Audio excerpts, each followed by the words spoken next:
देश के करोड़ों लोग सुख चैन की नींद सो गए।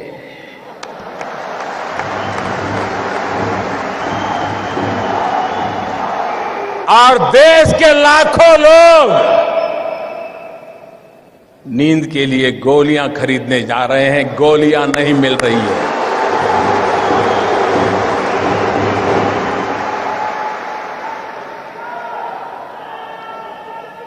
मेरे प्यारे देशवासियों,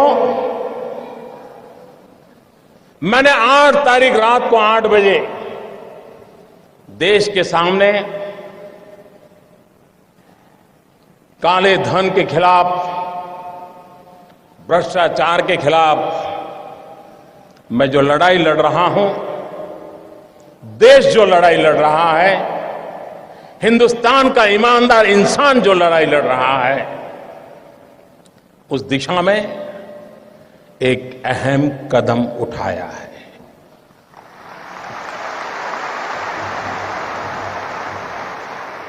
लेकिन कुछ लोग हैं जो अपने ही ख्यालों में खोए रहते हैं। वे अपनी नाप पट्टी लेकर के ही किसी को नापते रहते हैं और उसमें फिट नहीं होता है तो देखते हैं यार कुछ गड़बड़ है। अगर इस देश के अर्थशास्त्रियों ने, इस देश के पल्सिस को समझ करके एनालिसिस करने वालों ने, ये पुरानी सरकारें, पुराने नेता, उनको नाप के तोलने के जो तराजू हैं, मेरे आने के बाद अगर बदल दिए होते तो ये दिक्कत नहीं आती।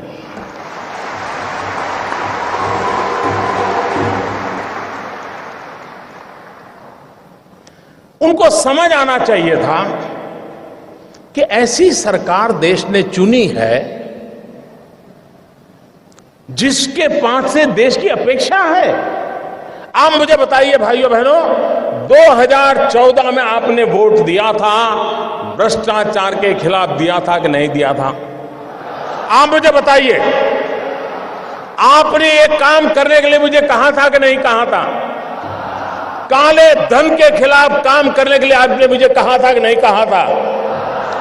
आपने मुझे कहा था तो मुझे करना चाहिए कि नहीं करना चाहिए?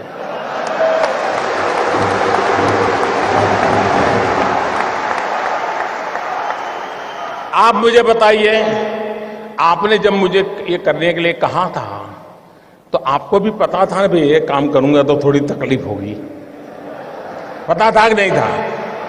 ऐसा तो नहीं था कि बस आपको ऐसे ही मुंह में पतासा आ जाएगा, ऐसा तो नहीं था ना, सबको मालूम था। ये सरकार बनने के तुरंत बाद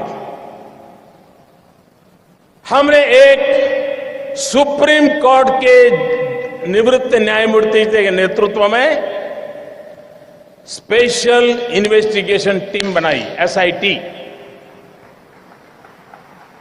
दुनिया में कहां कहां ये कारोबार चल रहा है, इस पर ये टीम काम कर रही है और हर 6 महीने वो सुप्रीम कोर्ट को रिपोर्ट कर रही है। ये काम पहले वाली सरकारें टालती रही थी, हमने किया था। अपने यहां कहावत है, पुत्र के लक्षण पालने में। जब मेरी पहली कैबिनेट में पहले ही दिन ऐसा बड़ा कड़ा निर्णय करता हूं तो पता नहीं था कि मैं आगे करने वाला हूं जी। मैंने छुपाया था क्या? कुछ नहीं छुपाया मैंने। हर बार मैंने ये बात कही है और आज मैं आपको इसका ब्यौरा दे रहा हूं। देश मुझे सुन रहा है। मैंने देश को कभी अंधेरे में नहीं रखा है, मैंने देश को कभी गलतफहमी में नहीं रखा है, खुल करके बात कही है और ईमानदारी से।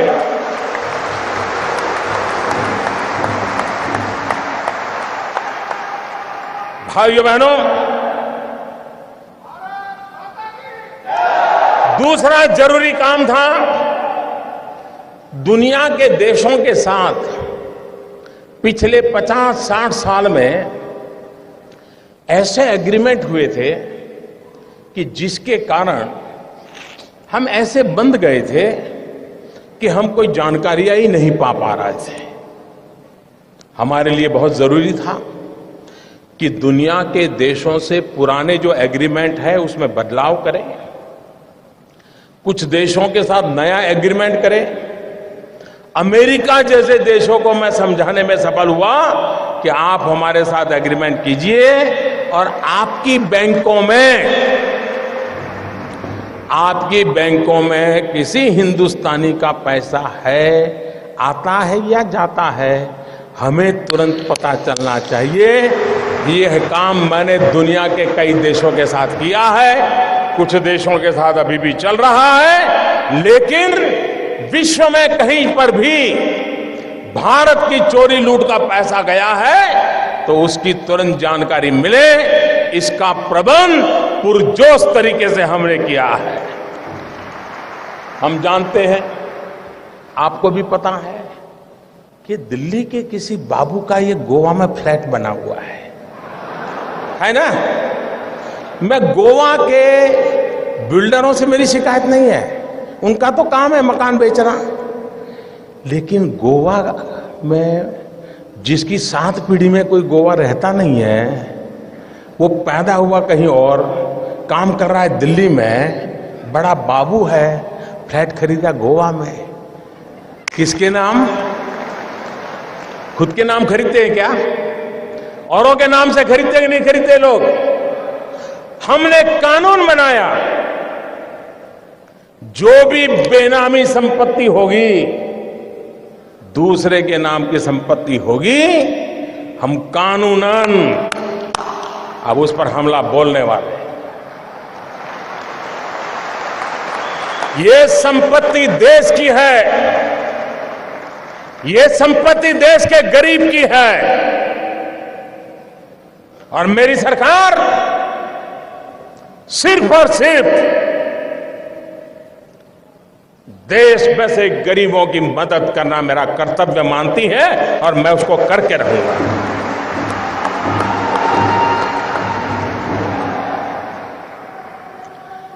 हमने देखा है, घर में शादी हो, ब्याह हो, कुछ काम हो, ज्वेलरी खरीदते हैं, बीवी का जन्मदिन हो, ज्वेलरी खरीदते हैं, कभी सोना खरीदते हैं, और ज्वेलर भी कोई बात नहीं, ले जाइए साहब, थैला भर करके ले आइए, ले जाइए, न बिल देना, न लेना, न कोई हिसाब रखना, कुछ नहीं साहब। चल रहा था कि नहीं चल रहा था? सब कैश चलता था कि नहीं चलता था? ये कोई गरीब लोग करते थे क्या? ये बंद होना चाहिए कि नहीं होना चाहिए? हमने नियम बनाया कि 2 लाख रुपए से ज्यादा अगर आप गहने खरीदते हैं, ज्वेलरी खरीदते हैं, तो आपको आपका पैन नंबर देना पड़ेगा ही। इसका भी विरोध हुआ था। आप हैरान होंगे, आधे से ज्यादा पार्लियामेंट के मेंबर, आधे से ज्यादा मुझे यह कहने के लिए आए थे कि मोदी जी ये नियम मत लगाओ, और कुछ लोगों ने तो चिट्ठी लिखित में मुझे चिट्ठी लिखने की हिम्मत की है, जिस दिन मैं उसको पब्लिक में करूंगा शायद पता नहीं वो अपने इलाके में जा पाएंगे कि नहीं जा पाएंगे।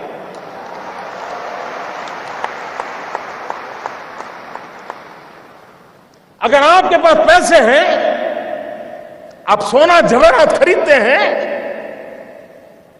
हम इतना ही कहते हैं कि भाई आपका जो इनकम टैक्स का पैन नंबर है वो लिखवा दीजिए, पता तो चले कौन लेता है, पैसा कहां से आता है, कहां जाता है।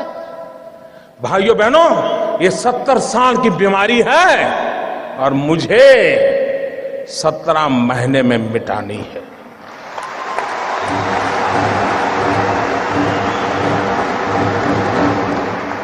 भाइयों बहनों,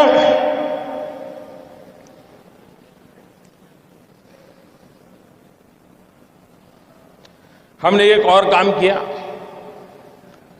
पहले की सरकारों ने भी किया था। ये जो ज्वेलर्स है, क्योंकि ज्यादातर हमारे यहां सोना वगैरह की बात कर रहा, उन पर कोई एक्साइज ड्यूटी नहीं लगती थी। पहले सरकार ने लगाने की कोशिश की, बहुत कम लगाई थी, लेकिन सारे ज्वेलरों की संख्या बहुत कम है। एक गांव में 1-2 ही होते हैं, बड़े शहर में 50-100 होते हैं, लेकिन उनकी ताकत बड़ी गजब है साहब। अच्छे अच्छे एमपी उनके जेब में होते हैं।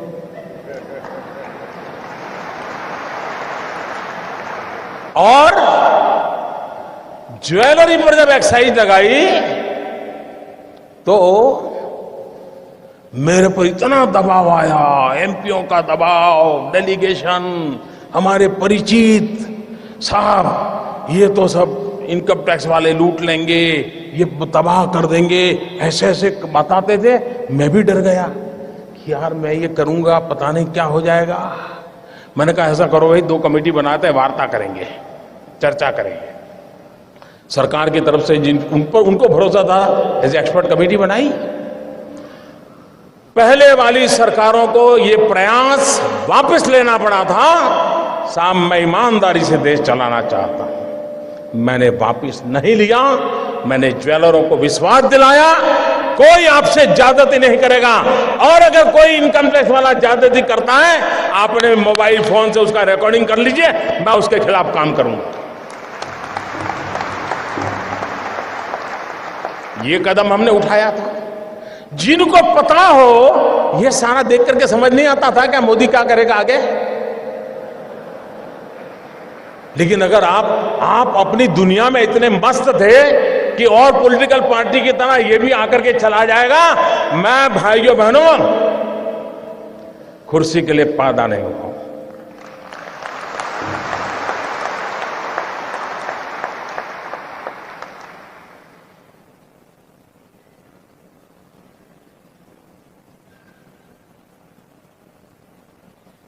मेरे देशवासियों, मैंने घर, परिवार,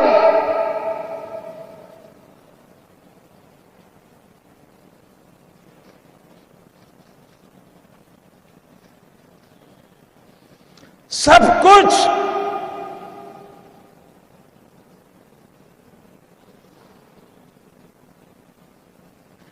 देश के लिए छोड़ा है।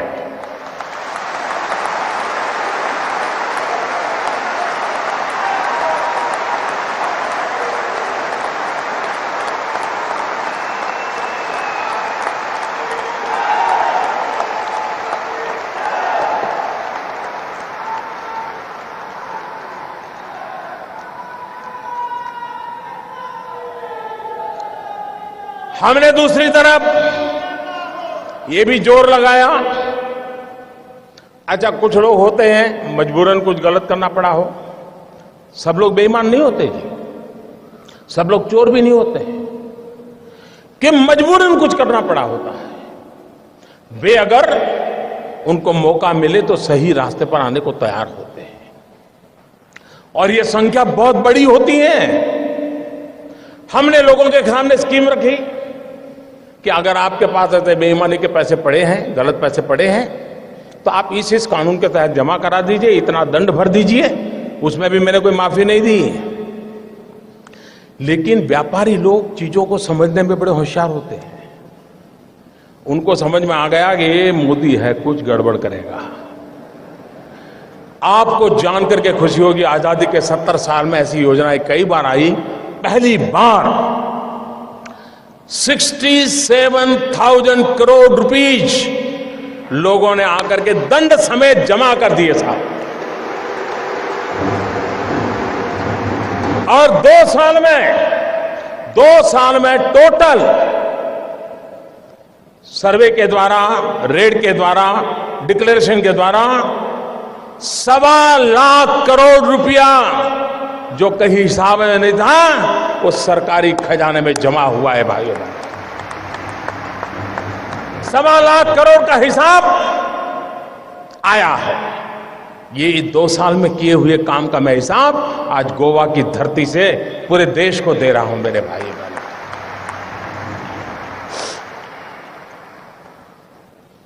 उसके बाद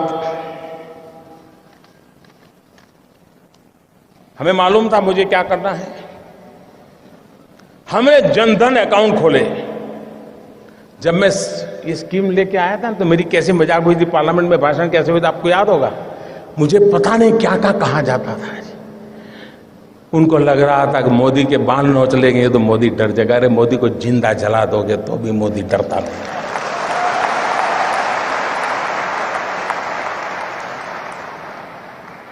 उसके बाद हमने प्रारंभ में आकर के एक काम लिया, प्रधानमंत्री जनधन योजना के द्वारा गरीब से गरीब का बैंक अकाउंट खोलना। उस समय लोगों को समझ नहीं आया कि मोदी बैंक अकाउंट खोला कौन रहा है। अब लोगों को समझ आएगा कि इस बैंक अकाउंट का क्या फायदा होने वाला है। करीब करीब 20 करोड़ से ज्यादा गरीब लोगों के बैंक अकाउंट खोले और हिंदुस्तान में अमीर लोगों के जेब में बटवे में भांति भांति बैंक को क्रेडिट और डेबिट कार्ड होते हैं। गरीब तो बेचारा सोच ही नहीं सकता था ऐसा भी कोई कार्ड होता है, कार्ड से मिल जाता है कुछ, पता नहीं था उसको। भाइयों बहनों, प्रधानमंत्री जनधन योजना के लिए बहन के खाते खोले ऐसा नहीं, इस देश के 20 करोड़ लोगों को हमने रुपए कार्ड दिया है, डेबिट कार्ड दिया है और यह आज से 1 साल पहले किया हुआ है।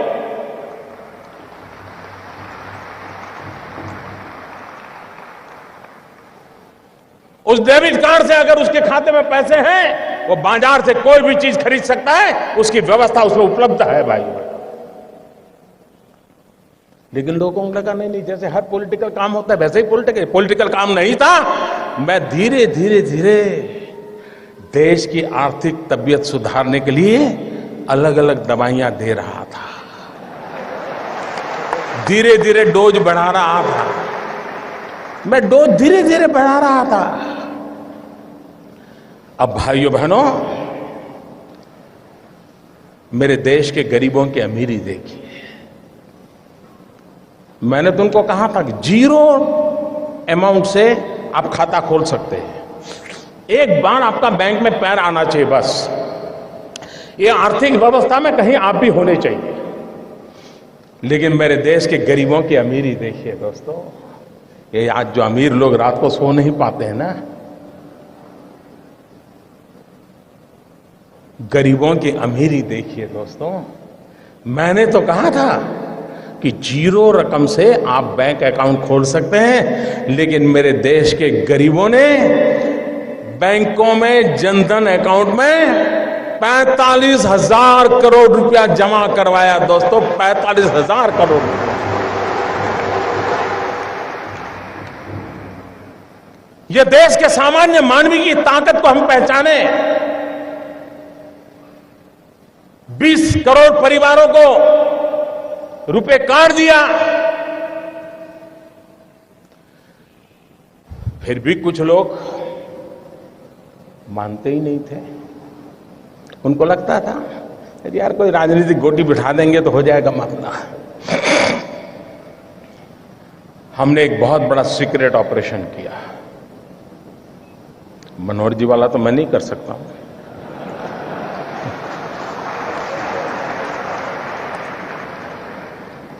दस महीने से काम पे लगा रहा। एक छोटी विश्वस्त टोली बनाई, क्योंकि इतनी नई नोटें छापना, नोटें पहुंचाना बड़ा कठिन, चीजें छिपाना बड़ा सीक्रेट रखना, वरना ये लोग ऐसे होते साहब, पता चल जाए तो साहब अपना कर लेंगे।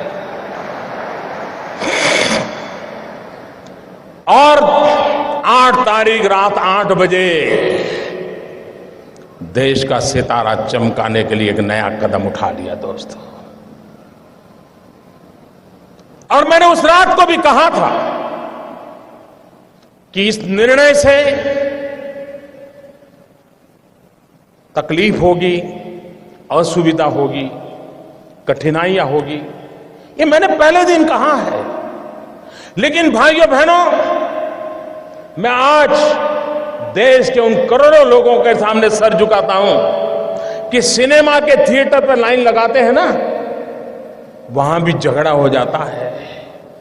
मैं देख रहा हूं पिछले 4 दिन से हजारों लोग पैसों के लिए कतार खड़ा के लगे हैं, लेकिन हर एक के मुंह से एक ही आवाज आ रही है कि ठीक है, मुसीबत हो रही है, तकलीफ हो रही है, पैर दुख रहे हैं, लेकिन देश का भला होगा। मैं आज सार्वजनिक रूप से बैंक के सभी कर्मचारियों का अभिनंदन करता हूं। एक साल में, मेरे शब्द लिखिए, एक साल में बैंक के मुलाजिम को जितना काम करना पड़ता है ना, उससे ज्यादा काम वो पिछले एक हफ्ते से कर रहा है जी, उससे ज्यादा काम कर रहा है। मुझे खुशी हुई, मैंने सोशल मीडिया में देखा, रिटायर्ड बैंक के कर्मचारी, किसी की उम्र 70 साल, किसी की 75 साल, वो बैंक में गए, उन्होंने कहा साहब रिटायर हो गए हैं, लेकिन इस पवित्र काम में हमें आता है, अगर आप हमें बिठा करके काम में लगाना चाहते हैं तो हम हमारी सेवा देने के लिए तैयार हैं। मैं उन रिटायर्ड बैंक के कर्मचारियों का भी आज अभिनंदन करना चाहता हूं, जिन्होंने अपनी सेवाएं देने के लिए अपनी पुरानी ब्रांच में जाकर के मदद करने के लिए गुहार लगाई है। मैं उनका अभिनंदन करता हूं। मैं उन नौजवानों का अभिनंदन करता हूं जो कतार के बाहर धूप में खड़े रह करके अपने खर्चे से लोगों को पानी पिला रहे हैं, सीनियर सिटीजन के बिठाने के लिए कुर्सियां लेकर के दौड़ रहे हैं। चारों तरफ देश की युवा पीढ़ी खास करके इस समय इस काम को सफल करने के लिए काम में लगी है। इस काम की सफलता का कारण 8 तारीख के 8 बजे मोदी का निर्णय नहीं है। इस काम की सफलता का कारण 125 करोड़ देशवासी, जिसमें कुछ लाख छोड़ दो, कुछ लाख छोड़ दो, ये जी जान से लगे हैं, इसलिए ये योजना सफल होना सुनिश्चित है। भाइयों बहनों, मैं दूसरी बात बताना चाहता, मुझे बताइए, हमारे देश में मतदाता सूची, वोटर्स लिस्ट, सभी पॉलिटिकल पार्टियां मतदाता सूची बनाने में काम करती है, नहीं करती है? सरकार की सभी लोग काम करते हैं कि नहीं करते? सारे टीचर्स करते हैं कि नहीं करते?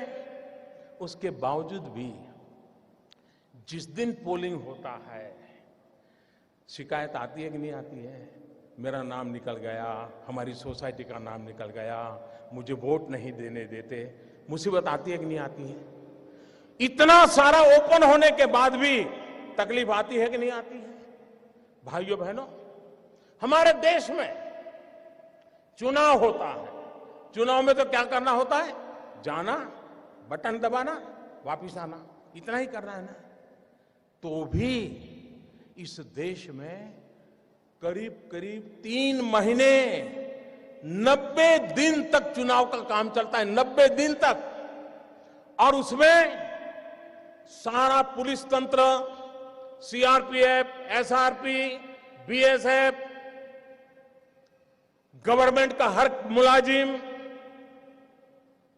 पॉलिटिकल पार्टी के करोड़ों करोड़ों कार्यकर्ता, सब लोग 90 दिन तक दिन रात मेहनत करते हैं, तब जाकर के हमारे जितने बड़े देश का चुनाव संपन्न होता है। 90 दिन लग जाते हैं। भाइयों बहनों, मैंने सिर्फ देश से 50 दिन मांगे हैं, 50 दिन। 30 दिसंबर तक मुझे मौका दीजिए मेरे भाइयों बहनों। अगर 30 दिसंबर के बाद कोई मेरी कमी रह जाए, कोई मेरी गलती निकल जाए, कोई मेरा गलत इरादा निकल जाए, आप जिस चौराहे में मुझे खड़ा करेंगे, मैं खड़ा होकर के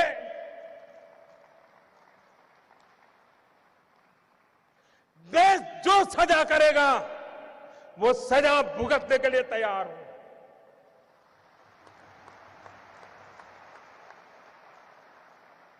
लेकिन मेरे देशवासी, दुनिया आगे बढ़ रही है, भारत की ये बीमारी देश को तबाह कर रही है। 800 मिलियन, 65% 35 से कम उम्र वाले नौजवान, उनका भविष्य दांव पर लगा है। इसलिए मेरे भाइयों बहनों, जिनको राजनीति करनी है करें, जिनका लूट चुका है वो रोते रहे, गंदे आरोप लगाते रहे, लेकिन मेरे ईमानदार देशवासियों, आइए मेरे साथ चलिए। सिर्फ 50 दिन, 30 दिसंबर के बाद मैं आपने जैसा हिंदुस्तान चाहा है वो देने का वादा करता हूं मेरे देश।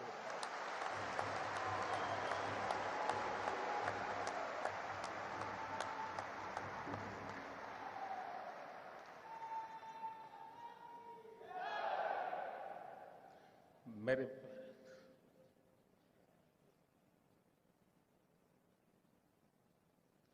किसी को तकलीफ होती है, पीड़ा मुझे भी होती है।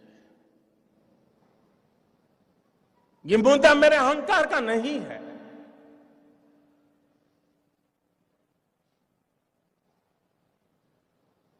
भाइयों बहनों,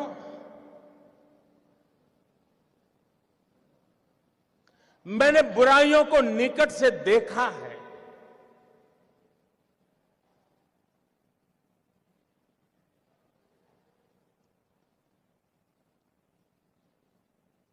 देशवासियों की तकलीफ समझता हूं,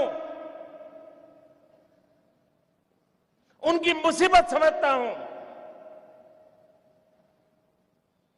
लेकिन ये कष्ट सिर्फ 50 दिन के लिए है। 50 दिन के बाद हम सफाई में सफल हो गए, और एक बार सफाई हो जाती है ना, तो छोटा मोटा मच्छर भी नहीं आता है मेरे प्यारे भाई, है ना, छोटा मोटा मच्छर भी नहीं।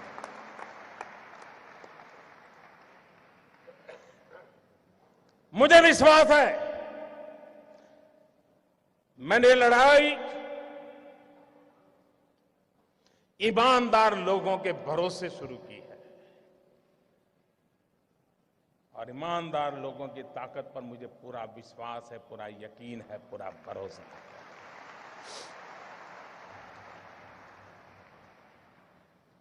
और आप कल्पना नहीं कर सकते कैसे कैसे लोगों का डूब रहा है। मां गंगा को भी आश्चर्य हो रहा है। कल जो चवन्नी नहीं डालते थे, आज वो नोटे बहाने आ रहे हैं।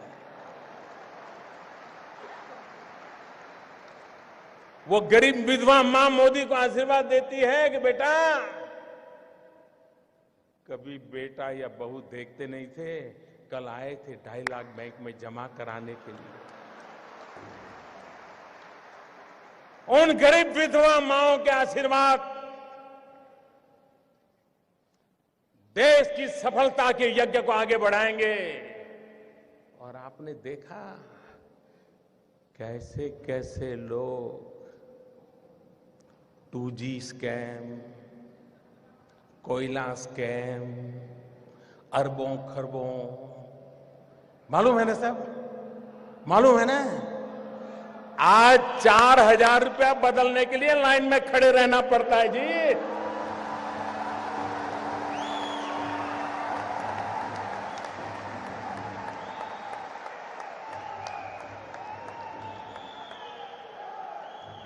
अरे 125 करोड़ देशवासियों का प्यार न होता, विश्वास न होता, सरकारें तो आती और चली जाती। मेरे भाइयों बहनों, ये देश अजरा अमर है, ये देश का भविष्य उज्जवल है। इस उज्जवल भविष्य के लिए कष्ट झेलना, कुछ मैं कभी कभी हैरान हूं। अभी कल मुझे एक पत्रकार बंधु से बात, मैंने, आप तो मुझे दिन रात कहते हो मोदी जी बस युद्ध हो जाए, युद्ध हो जाए। मैंने कहा फिर तकलीफ होगी तो क्या करोगे? बिजलियां बंद हो जाएगी, चीजें आना बंद हो जाएगी, रेलवे कैंसिल हो जाएगी, रेलवे में फौज के लोग जाएंगे, आप नहीं जा पाएंगे, तब क्या करोगे? अच्छा, बोले ऐसा होता है। कहना बड़ा सरल होता है भाई, उपदेश देना बड़ा सरल होता है। जब निर्णय करते हैं तब उसके साथ चलना सामान्य मानवी की कोई तकलीफ नहीं होती है। मैं देशवासियों को एक और कहना चाहता हूं, इन दिनों बहुत लोगों की इस भ्रष्टाचार या काले धन के मुद्दे पर बोलने की हिम्मत नहीं है, क्योंकि जो भी बोला है पकड़ा जाता है। क्या तुझ कुछ दान में काला है? हर कोई हंसते हुए चेहरे बोल रहा है, नहीं नहीं मोदी जी ने अच्छा किया, अच्छा किया।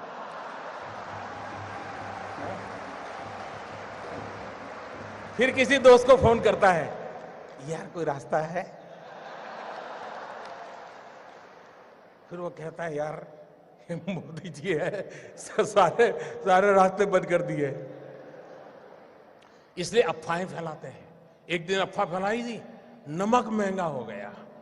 अब बताइए भाई, 500 की नोट और 1000 की नोट, कोई है जो 1000 की नोट लेके नमक लेने जाता है? ये इसलिए किया जाता है कि उनको मालूम है कि उनका लूट रहा है। 70 साल से जमा किया हुआ महंगे से महंगे ताले लगाए थे। कोई पस्ती लेने वाला नहीं है, पस्ती लेने वाला नहीं है। भिखारी भी मना करता है, ये साहब 1000 का नोट नहीं चाहिए।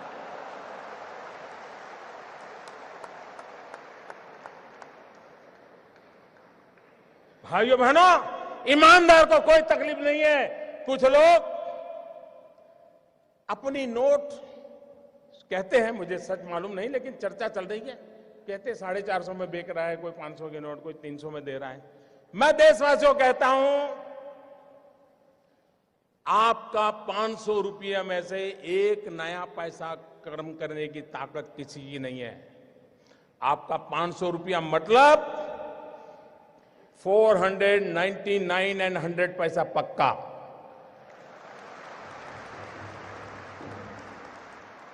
ऐसा किसी कारोबार में आप लिप्त मत होइए। कुछ बेईमान लोग अपने लोगों को कह देते, जाओ लाइन में खड़े हो जाओ, 2-2 हजार का करवा लो यार, मेरा थोड़ा बहुत बच जाएगा।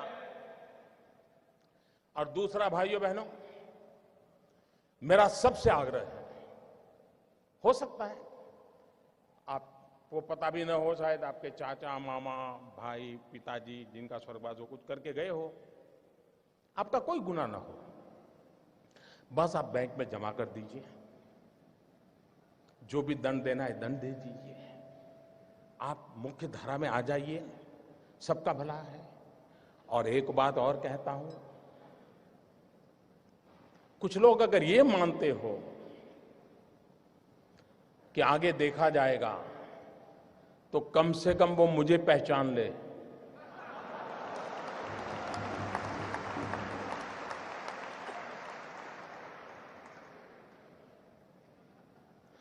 देश आजाद हुआ तब से अब तक का आपका कच्चा चिट्ठा मैं खोल दूंगा। जिनके पास ये बेईमानी का है, वो मान के चले कागज का टुकड़ा है, वो ज्यादा कोशिश ना करें, ज्यादा कोशिश ना करें, वरना सरकारी, मैं इसके लिए अगर 1 लाख नए लड़कों को नौकरी देनी पड़ेगी तो दूंगा, और कोई इसी काम में लगाऊंगा। लेकिन देश में ये सारा कारोबार बंद चल रहा है, उसको बंद करना है। और अब लोग मुझे समझ गए हैं। इतने दिन उनको समझ नहीं आया, लेकिन जरा ये डोज ज्यादा आया तो समझ आया। लेकिन ये एंड नहीं है, ये पूर्ण विराम नहीं है। मैं आज खुल करके कहता हूं, ये पूर्ण विराम नहीं है। देश में भ्रष्टाचार, बेईमानी बंद करने के लिए मेरे दिमाग में और भी कई प्रोजेक्ट चल रहे हैं।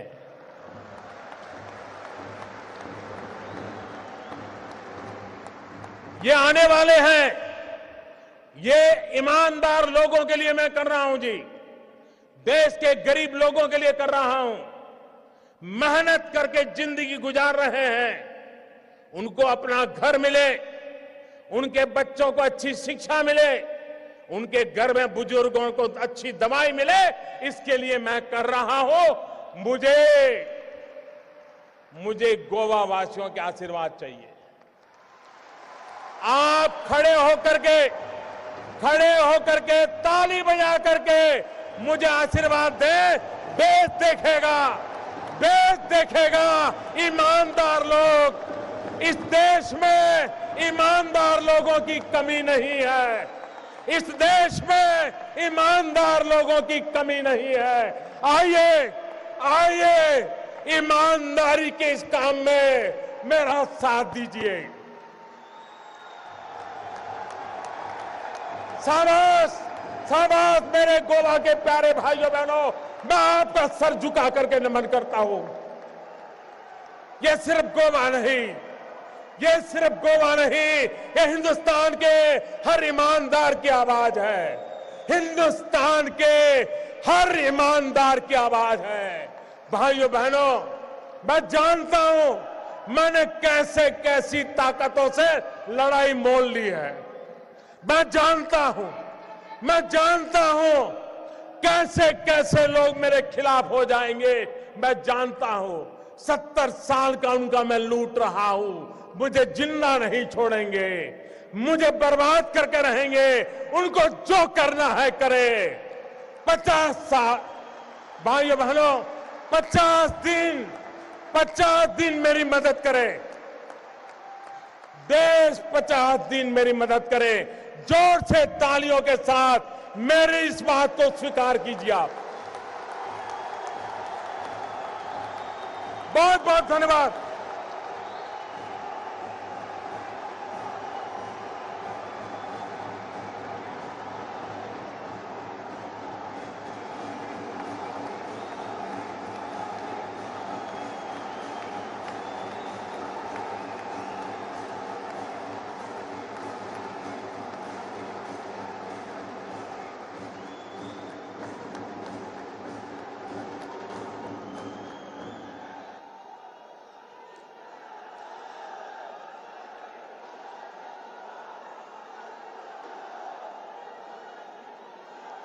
देश के उज्जवल भवितव्य के लिए कर्तव्यपूर्ण वचनों और कार्य के प्रति हम सधन्यवाद प्रकट करते हैं।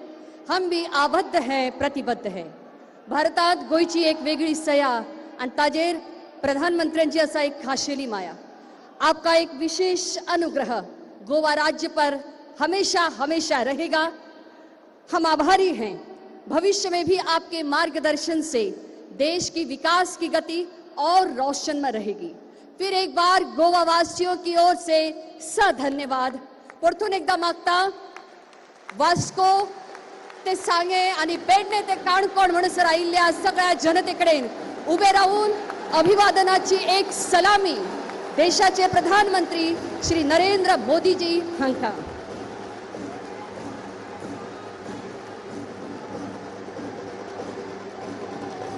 मंचाचेर उपस्थित आशिल्ले सगळ्या मानेस्तांक आमी दिनवासता गोयच्या सगळ्या वाठारांतल्यान